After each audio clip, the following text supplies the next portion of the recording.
Allah, kalau yang saya ucapkan selama ini, kalau yang saya ucapkan selama ini, kalau yang saya tulis selama ini kalau yang saya tulis selama ini ternyata fitnah, ternyata fitnah, ternyata bohong, ternyata bohong, ternyata tidak benar, ternyata tidak benar, maka hancurkan hidupku ya maka Allah. hancurkan hidupku ya Allah. Cabut keberkahan hidupku ya Allah. Cabut keberkahan hidupku ya Allah. Hina-dinakan hidupku ya Allah. Hina-dinakan hidupku ya Allah. Matikan aku Matikan aku ya dalam Allah. kondisi kafir, Dalam kondisi kafir, kufur dan mengenaskan. dan mengenaskan. Tetapi ya Allah, Tetapi ya Allah, kalau ternyata apa yang saya katakan selama ini, yang saya katakan selama ini, yang saya tulis selama yang ini, saya tulis selama ini benar adanya, maka hancurkan, hancurkan, laknat, hina-dinakan, hina-dinakan, cabut berkah rumah tangganya, cabut berkah rumah tangganya, cabut berkah rezekinya, cabut berkah rezekinya, siapapun saja yang menantangnya, yang tidak mempercayai, yang tidak mempercayainya. Itu yang kesaksiannya Mahmud Nurwindu. Siapa itu?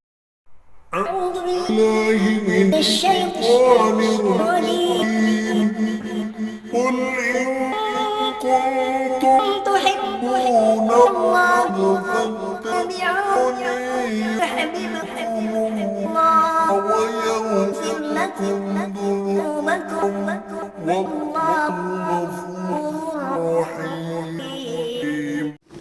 Assalamualaikum warahmatullahi wabarakatuh.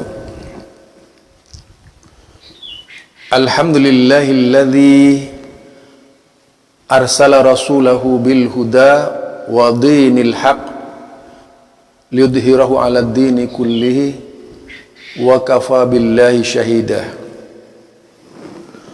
Muhammadur Rasulullah walladzina ma'ahu asyidda'u 'alal kuffar ruhama'u bainahum tarahum ruk'an sujjada yabtaguna fadlan minallahi wa ridwana simahum fi wujuhihim min atharis sujud.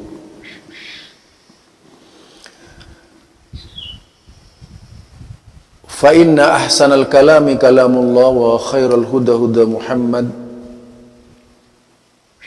wa syarral umuri muhdasatuha fa inna kulla muhdasatin bid'ah wa kulla bid'atin dalalah wa kulla dalalatin finnar.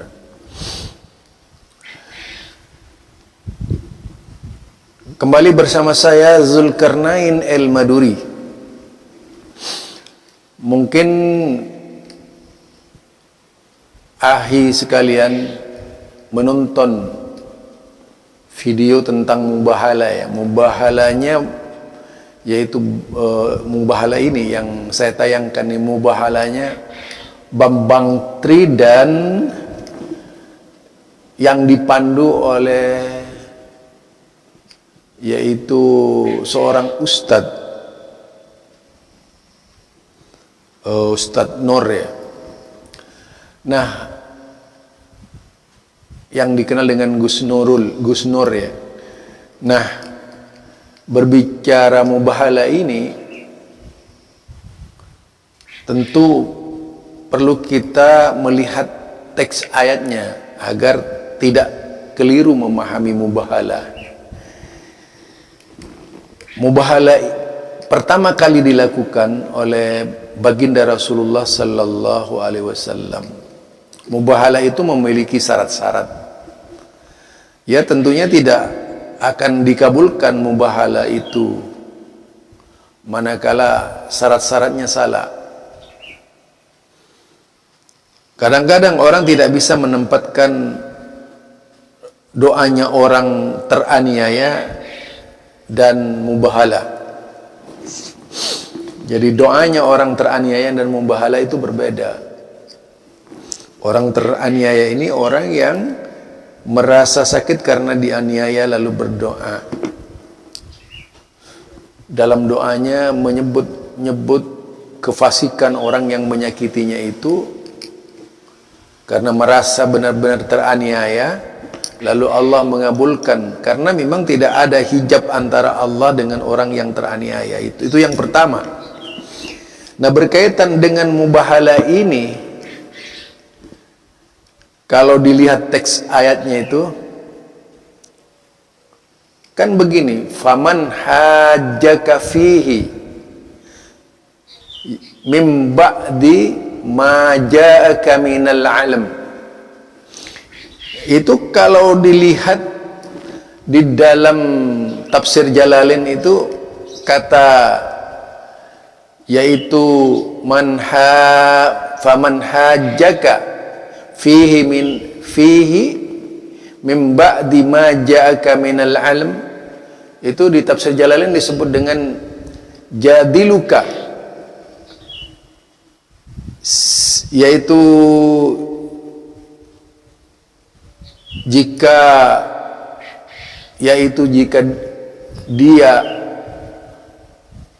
orang yang istilahnya itu mengajak mendebatmu, itu berkaitan dengan jadiluka, mengajak debat kalian, engkau Muhammad sallallahu alaihi wasallam, fihi, tentangnya, mim ba'di ma ja'aka minal ilm, setelah nyata datang ilmu pengetahuan kepada engkau. Apa katanya itu? Fakul,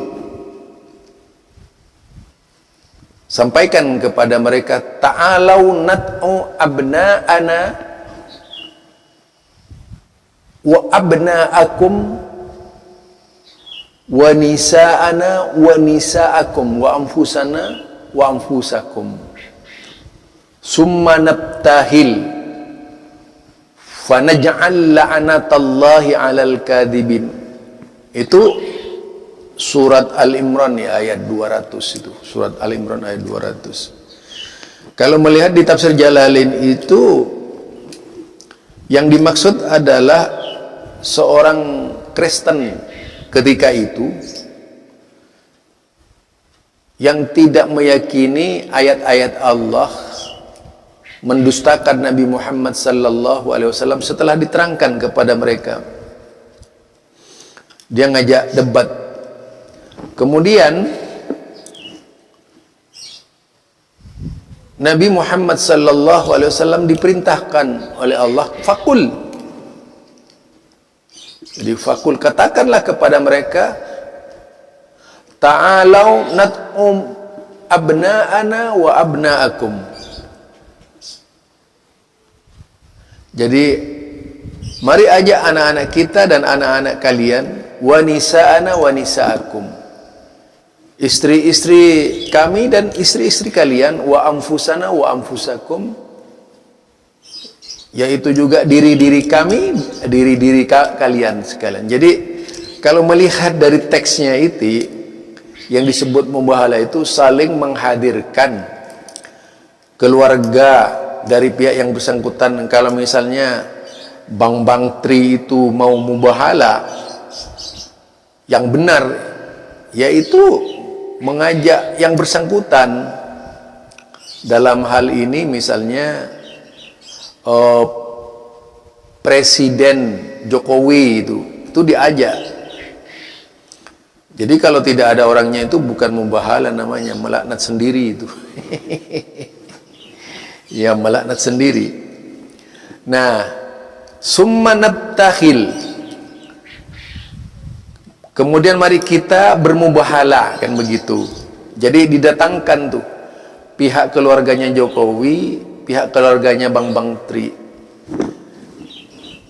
Ini persyaratan mubahalah gitu. Dan itu tentunya tidak ditujukan kepada seorang mukmin. Tapi kalau yang dimaksud adalah sumpah, berbeda lagi. Sumpah dengan mubahalah itu berbeda. Demi Allah, kalau sumpah itu kan pakai demi Allah misalnya. Ini benar-benar adalah peristiwa nyata itu. Ya, demi Allah itu sumpah demi Allah berbeda dengan sumpah pocong misalnya ya. Kalau sumpah pocong ini kan tradisi. Sebenarnya sih tidak ada efeknya sumpah pocong itu. Dalam pandangan Islam sumpah pocong ya tidak ada. Dalam pandangan Islam yang ada ya sumpah-sumpah biasa.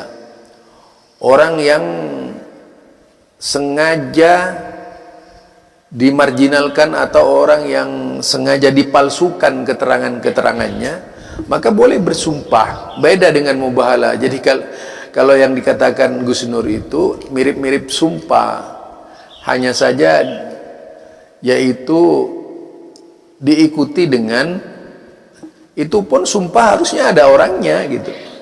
Tidak bisa sumpah dengan tidak ada orangnya, tidak ada yang bersangkutan ya. Sumpah itu harus melibatkan orang yang menuduh dan tertuduh, itu sumpah. Jadi misalnya sekarang seorang hakim, seorang jaksa gitu ya, hakim jaksa tetap memutuskan, misalnya tetap memutuskan masalah itu, kesalahan ditimpakan kepada kita, lalu kita ngajak bermubahalah hakimnya dan jaksanya gitu.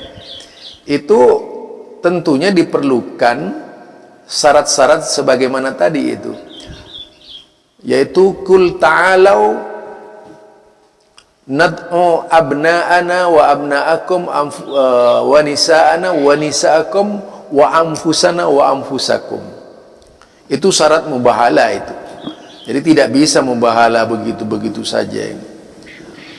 Syaratnya di situ. Tapi biasanya mubahalah ini kalau dilihat ayatnya yaitu tadi terhadap orang-orang di luar Islam. Misalnya kepada mereka yang orang-orang fasik gitu ya, orang-orang fasik munafik gitu.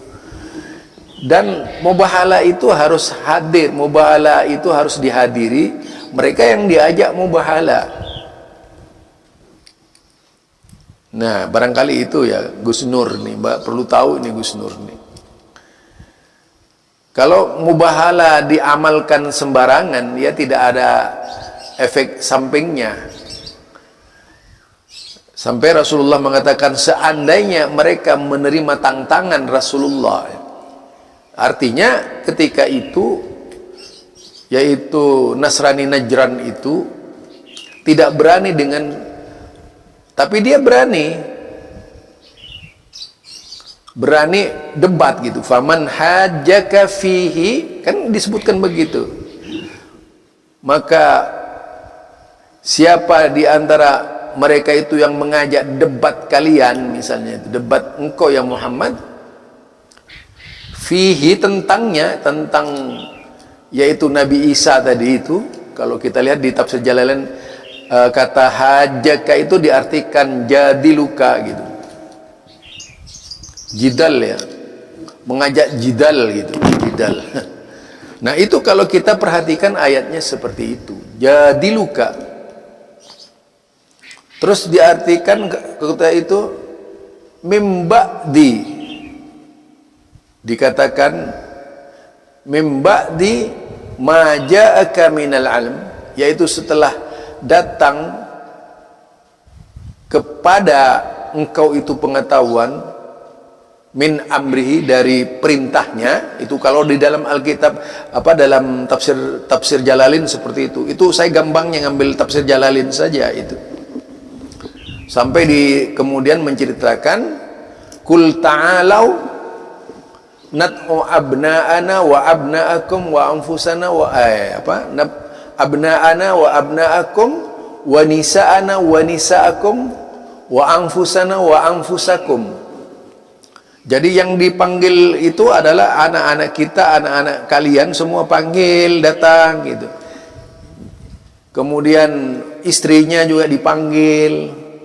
Jadi kalau dalam pemerintahan barangkali seluruh kantornya dipanggil, seluruh kantornya dipanggil gitu.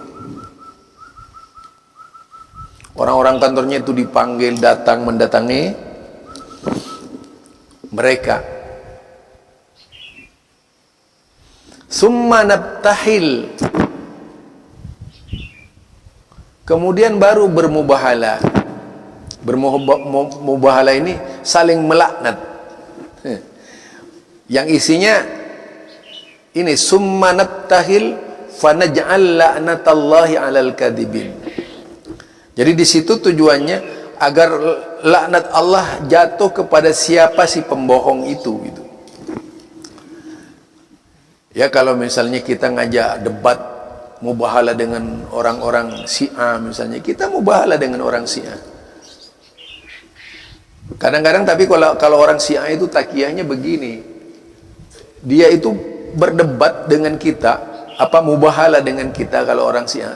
Tapi kita yang disuruh mubahala, mereka tidak gitu. Itu jahilnya Syiah. Saya kan pernah diajak mubahala orang Syiah misalnya ya. Coba Anda bermubahala, nih kurang ajarnya Syiah ini. Kalau memang merasa benar, Anda bermubahala. Anda bilang seperti ini, saya kalau berdusta mudah-mudahan keluarga saya hancur dan saya hancur. Tapi mereka tidak mengatakan bahwa keluarga kami hancur. Ini zalimnya mereka. Padahal di situ jelas sekali. La'natallahi 'alal kadhibin. Mudah-mudahan laknat Allah kepada siapa yang berdusta. Artinya kedua pihak itu sama-sama mengucapkan, mudah-mudahan laknat Allah itu diberikan kepada siapa di antara kita ini yang berdusta. Ini mubahala ini tidak bisa digunakan sembarangan ya, karena memang ini sangat berbahaya loh mubahala itu. Berbeda dengan doanya orang teraniaya. Kalau orang teraniaya itu berdoa kepada Allah misalnya, itu ada efeknya juga, efek sampingnya. Efek sampingnya itu adalah bisa terjadi kepada orang yang menganiaya dia itu malah petaka gitu. Diijabah oleh Allah Subhanahu wa taala doanya orang yang terzalimi. Itu bisa itu. Ya, terzalimi tiba-tiba muncul rasa tidak terima, rasa ketidakadilan dirinya, lalu berdoa kepada ya Allah, mudah-mudahan kalau memang saya yang bersalah ya Allah, saya dilaknat oleh Engkau. Dan mudah-mudahan kalau mereka yang salah, mudah-mudahan merekalah yang dilaknat oleh Engkau misalnya. Tiba-tiba saja datang begitu tuh. Itu namanya doa. Doa ya. Intinya nabtahil itu juga kami bermubahala itu doa yang sama. Cuman bedanya mendatangkan dua belah pihak yang ingin bermubahala. Jadi ayat dari Al-Imran 200 ini itu jelas sekali diterangkan dalam tafsir Ibnu Katsir. Kalaupun juga dilihat dalam kisah yaitu Kristen Najran ya, Nasrani Najran, dalam tafsir Ibnu Katsir sama seperti itu juga kisahnya gitu. Karena itu masalah mubahala ini tidak bisa dianggap enteng dan tidak sembarangan pelaksanaannya. Syaratnya yang pertama tadi kalau dilihat, faman hajjaka fihi mim ba'di ma ja'aka minal ilm. Itu syaratnya yang pertama apa? Qul ta'alau nat'u abna'ana wa abna'akum wa nisa'ana. Yang pertama dipanggil anak-anaknya. Kalau misalnya dengan pemerintah dipanggil seluruh pemerintah. Seluruh pemerintah tadi itu termasuk siapa-siapa yang mendukung, siapa yang membisiki, itu dipanggil seluruhnya itu. Nah, kemudian yang kedua, nisa'ana wa nisa'akum. Nisa'ana wa nisa'akum. Istri-istri kalian dan istri-istriku. Istri-istri kami dan istri-istri kalian. Itu panggil semuanya.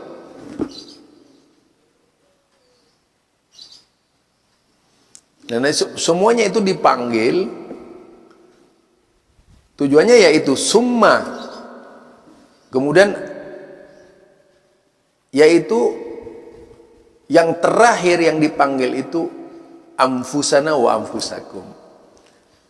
Jadi kita dan mereka, yaitu panggil, mari kita hadir seluruhnya gitu dalam acara mubahalah itu. Kemudian di situ berdoa dengan tadarru', mohon kepada Allah, nabtakhil, bermubahalah, doa dengan tadarruan di dalam tafsir apa namanya Jalalain seperti itu, tadarruan dalam keadaan tadarru, yaitu merendah diri, dan berdoa kepada Allah yang isinya yaitu semoga Allah melaknat kami kalau kami berdusta, sebaliknya kalau kalian yang berdusta semoga Allah melaknat kalian sekeluarga. Sampai dikatakan seandainya itu Kristen Najran menerima tantangan Rasulullah, begitu mereka sampai di Madinah semua itu akan binasa gitu. Sayangnya kemudian Kristen pada waktu itu tidak menerima tantangan Rasulullah sallallahu alaihi wasallam. Jadi ini kisah mubahalah ya. Jadi kisah mubahalah ya seperti ini. Mudah-mudahan ya bisa menyadarkan orang yang mubahalah bahwa mubahalah itu tidak bisa dilakukan sembarangan. Dan memang harus ada lawannya. Kalau tidak ada lawannya kemudian mubahalah si pihak, ya itu tidak menjadi syarat mubahalah namanya, tidak memenuhi syarat mubahalah ya. Ini barangkali dari saya Zulkarnain El-Maduri, mudah-mudahan bisa memberikan pencerahan ya kepada siapa yang suka mubahalah. Bisa dilihat tafsirnya itu dalam Ibnu Katsir dan tafsirnya juga dalam yaitu tafsir Jalalain ya. Kemudian bisa juga yang ringkas tuh dalam tafsir Al-Muyassar itu. Nah, itu bisa tuh dilihat dalam kitab-kitab tersebut. Dari saya Zulkarnain El-Maduri, subhanakallahumma wa bihamdika asyhadu an la ilaha illa anta astaghfiruka wa atubu ilaik. Assalamualaikum warahmatullahi wabarakatuh.